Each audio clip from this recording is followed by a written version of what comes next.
Hey everybody, welcome to Airsoftology Mondays, the show that answers your questions, helps you in a pinch, and is also back again. Still in Taiwan, still loving it here. It's a great country. For those of you who do live here, you know it already. It's actually pretty cool. Anyway, I just want to let you guys know a few things before we get on into the questions this week. If it's your first time here, it's super simple. Put your questions in the comment section below, vote up your favorites, and I will try my best to get them answered on the next show. Also, if you have a certain question you want to see answered or you're interested in on the show, I always put the questions and the timestamps down in the description. So you can always skip ahead, skip around, and find that question or the video of the week that you want to see so badly. Also, before we get in, a little shameless self-promotion. I've got patches in the store. Don't forget, I do this. I actually have a web store. Do a lot of custom patches just for you guys.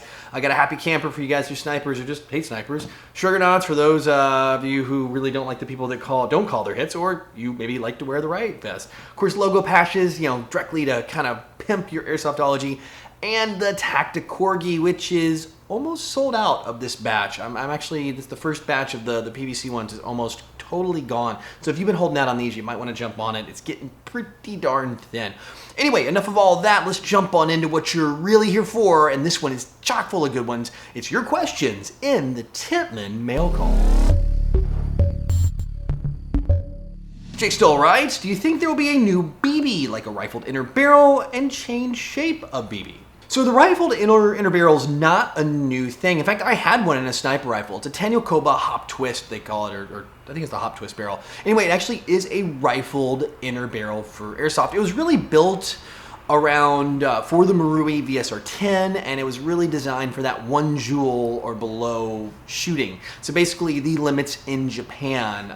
If you guys don't know who Tanyokoba is, I had a chance to meet him twice now. An amazing man and the father of the gas blowback pistol for airsoft. That is, he's the one that pretty much is credited with inventing the gas blowback. Unbelievable, and the amount of knowledge. Anyway, great guy. In fact, I'll try to get an interview up this week. I did with him. Unbelievable. Anyway, so there is a hop twist barrel. I've had actually good luck at really high velocities, like way north of 500 feet per second as well with that hop twist barrel. But that's it. Now, as for new BB, I know there was talk a long time ago of what looked like little Nerf footballs, like the little BB, maybe a little elongated on the end with the fin on the back. That could work with a rifled barrel, something that could actually have a little more velocity. But again, with the hop up, you need something round.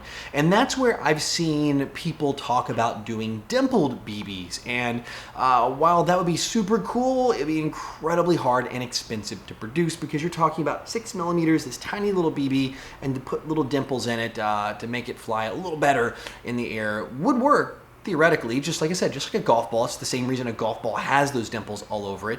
But it would be incredibly hard the way BBs are made. They're actually made in batch. They're coated up and they're tumbled and polished till they're down to this perfect size. That's a really rough way of describing how the process is made. So will there be a new BB? I seriously doubt it. There might be new BB material. I could see that. Maybe they come out with here in the future instead of using PLA, which is kind of what they're using right now, or a cornstarch derivative kind of a base anyway for some of the bio stuff and some of the regular plastic ones as well. But aside from that, I think we're gonna be stuck with the traditional BB for the foreseeable future. AA writes, hey Jonathan, I live in Australia where airsoft is, banned. I love the sports, but I only get to play airsoft every 1 to 2 years when I go back home in the Philippines during holidays. I own an AG because that uses a nickel cadmium battery. Will my batteries still work? Can you also give tips on how to store my batteries and AG for that long of a period of time? Thanks. All right, so let's tackle the AG storage and then we'll go into the battery next. So the AG is pretty straightforward. Just keep it someplace out of the dust. I'd put maybe a bag around it.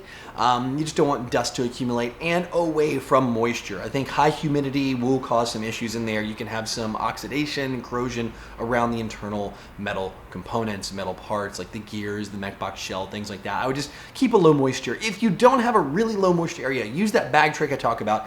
Get those things that are called desiccants. You find them in like all the electronics, those little packs that have the little beads in it that say do not eat on the side. Throw a bunch of those in there and let it rock and roll. I have stored some of my AGs for a long time in higher humidity areas, or I put them away still slightly damp. Big mistake, they rusted in the steel areas. So like pins, body pins, things like that. Obviously the body metal isn't going to rust, but I ran into some issues. You also, believe it or not, can have molding issues with these if you don't store them correctly. So just do that. Totally dry, bag, desiccants, you should be good to go on that. The other thing to think about is the battery. Nickel cadmium batteries do drain themselves when they sit. And they can drain themselves to totally empty. You're probably gonna have to breathe some life back into that one, so you have to do some like cycling. So charge it up, maybe drain it down, let it do a few times to get some life back into that. NiCad is one that does keep a memory over time. It's probably one of the hardest batteries to keep alive, especially if it sits dormant for a long time. In fact, I'm not an expert when it comes to batteries, but I do know nickel cadmium is going to be your hardest. Nickel metal hydride is still a little better on the way it holds its memory. It will drain, but it will recover a lot better. And then, of course, lithium-ion batteries do have a really good time of long-term storage if you give them a storage charge on them. So, like, don't keep them totally full, don't have them totally empty. Just have, like, that midway storage charge, somewhere kind of in the middle.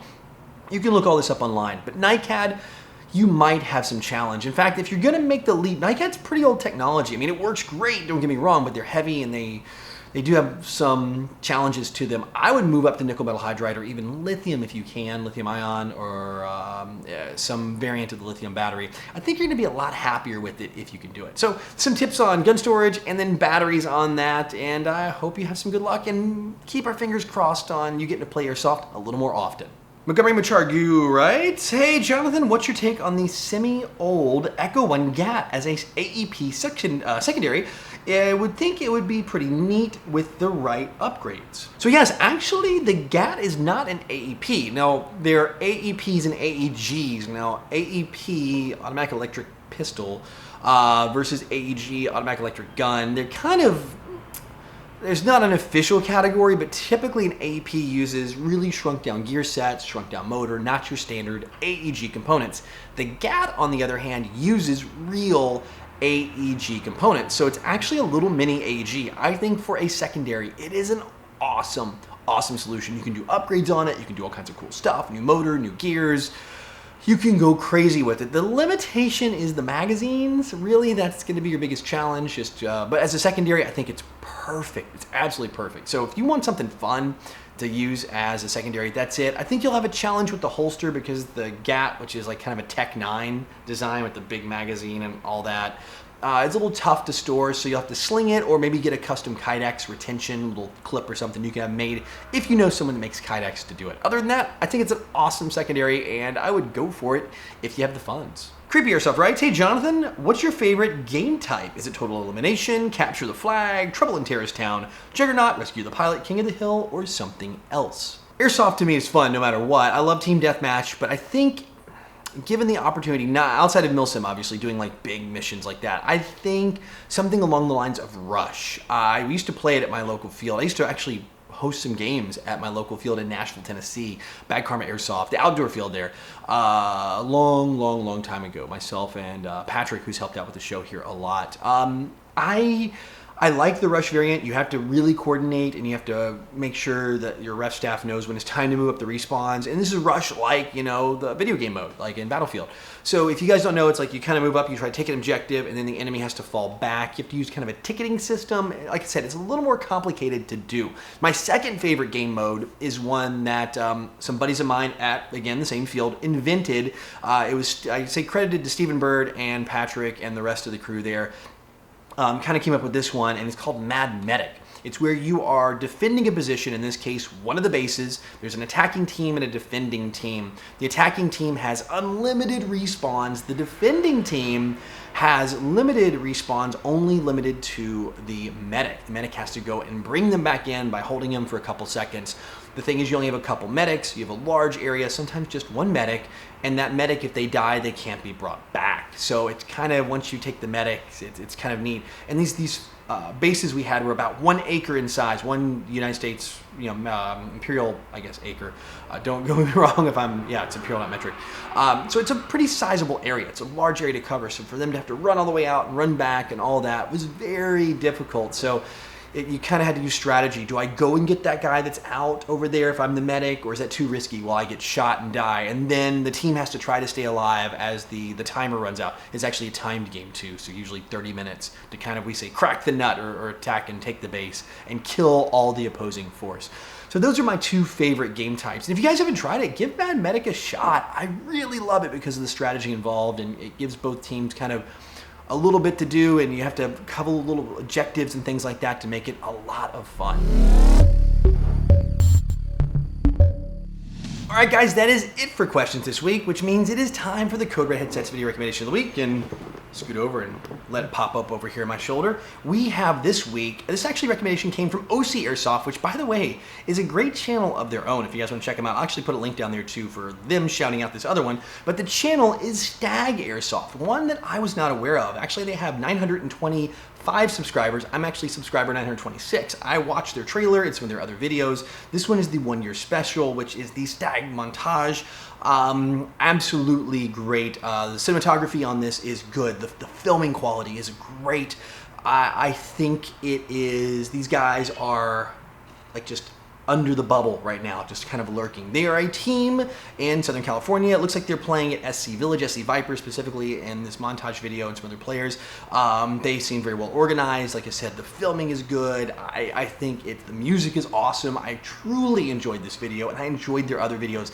And again, it was enough for me to go, wow, this is a great one, and mash that sub button over here for myself. So if you guys are looking for a fun gameplay type video, you like a little faster play, these guys play, I wouldn't say speed soft. I mean, they might classify themselves as that, but they do play it very good. They play a faster form of airsoft, which, and they're really good semi-auto. They're playing really tight. They're not overshooting. I think they are really doing justice to a very well put together team. I've actually got a lot of players too, and each of their players have their own channel as well. So once you land on their channel page, look over on the right and you'll see the crew, and you can actually subscribe to each of the individual players as well. So if you guys haven't checked it out, give Stag Airsoft a look. Again, thanks to OC Airsoft for giving me a shout out, or giving them a shout out to as the video of the week. And if you guys have a channel you love, it's airsoft related or something to do with airsoft, don't forget, put it down in the comment section below. I want to hear about your favorite channels. I want to help support them here and grow those channels here on Airsoftology, because if we all grow together, we're going to keep this sport and hobby running great.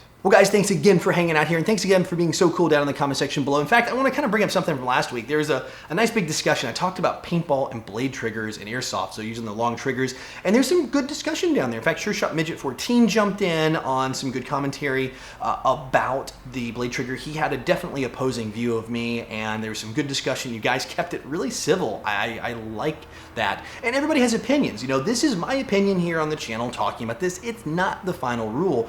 It's just my thought and my experiences, and I think Sure Shot Midget had some very good points that kind of made me look at things in a different perspective. And again, that's what I really love about what we have here with Mondays, the ability for us to talk, communicate, and share down there and become one big airsoft community, whether we live in Australia, the United States, so United Kingdom, we live in Germany, wherever you live in the world, or where I'm right now in Taiwan, we all can be together and have this great talk about things because we all love the same sport and hobby, and that's airsoft. So guys, until next week, go out, play some airsoft, have some fun, but no matter what you do, call your freaking hits.